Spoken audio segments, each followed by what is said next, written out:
5 second. Ready, start. राजनीति में साझेदारी करके चुनाव लड़ना कोई नई बात नहीं है। जब भी विपक्षी दलों को लगता है कि सत्ता पक्ष काफ़ी मजबूत स्थिति में है और उसे हरा पाना कठिन है, तो वे मिलकर चुनाव मैदान में उतरते हैं। कई बार चुनाव के बाद भी गठबंधन बने हैं और साझा न्यूनतम कार्यक्रमों के तहत सरकारें चली हैं।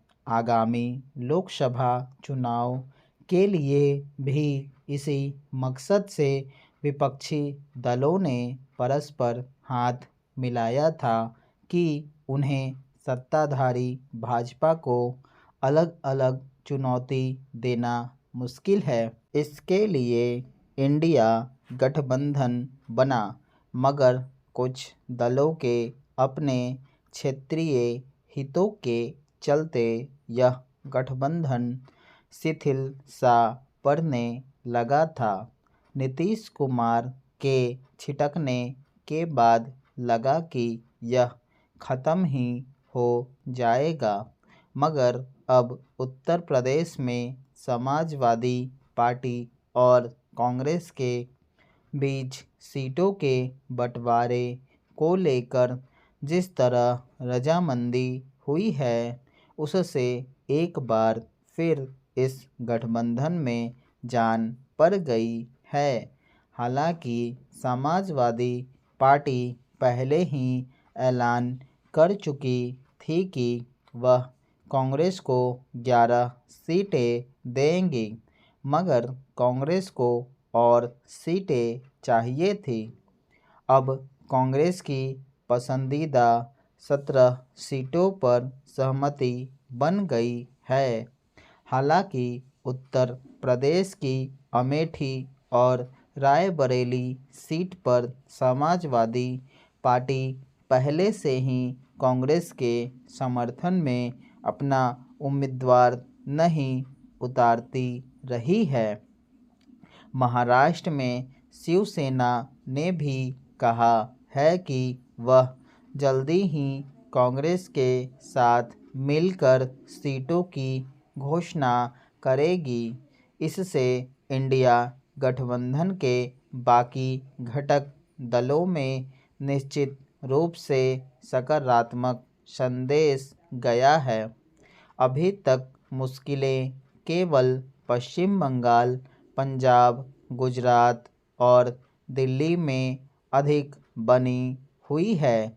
ममता बनर्जी ने ऐलान किया है कि वे अकेले चुनाव लड़ेंगी। इस तरह आम आदमी पार्टी और कांग्रेस के बीच तालमेल नहीं बैठ पा रहा। आम आदमी पार्टी को लगता रहा है कि दिल्ली, पंजाब और गुजरात में उसका आधार मजबूत है और कांग्रेस के साथ साझेदारी करने से उसे नुकसान उठाना पड़ सकता है, मगर अब वह भी जल्दी सीटों के बंटवारे पर सहमति बना लेना चाहती है। नीतीश कुमार के अलग होने से गठबंधन इसलिए कोई नुकसान महसूस नहीं कर रहा है कि बिहार में अभी राजद अधिक प्रभावशाली है और वह इंडिया गठबंधन के साथ है। राहुल गांधी की भारत जोड़ो न्याय यात्रा में शामिल होकर तेजस्वी यादव ने संकेत भी दे दिया कि कांग्रेस को लेकर उनमें कोई दुराव नहीं है। चूँकि इंडिया गठबंधन का सबसे अधिक मुश्किलें हिंदी प्रदेशों में सीट बंटवारे को लेकर आ रही हैं। समाजवादी पार्टी के साथ हुए समझौते से अन्य प्रदेशों के लिए एक फॉर्मूला तैयार हो गया है।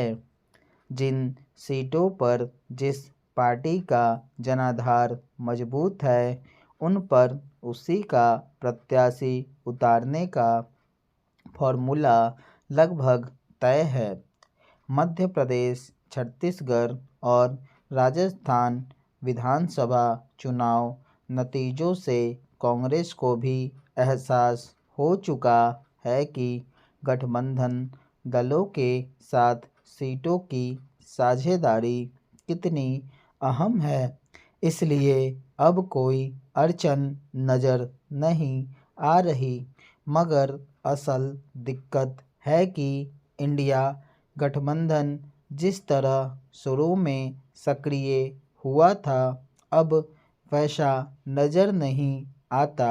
चुनाव नज़दीक आ गए हैं, मगर न तो गठबंधन ने अभी तक कोई साझा सार्वजनिक सम्मेलन किया है और न सत्ता पक्ष को घेरने के लिए ठीक से मुद्दे तैयार कर पाया है। भाजपा अभी से आक्रामक रुख अपना चुकी है। ऐसे में भाजपा को शिकस्त देना इंडिया गठबंधन के लिए कितना आसान होगा, दावा नहीं किया जा सकता। स्टॉप।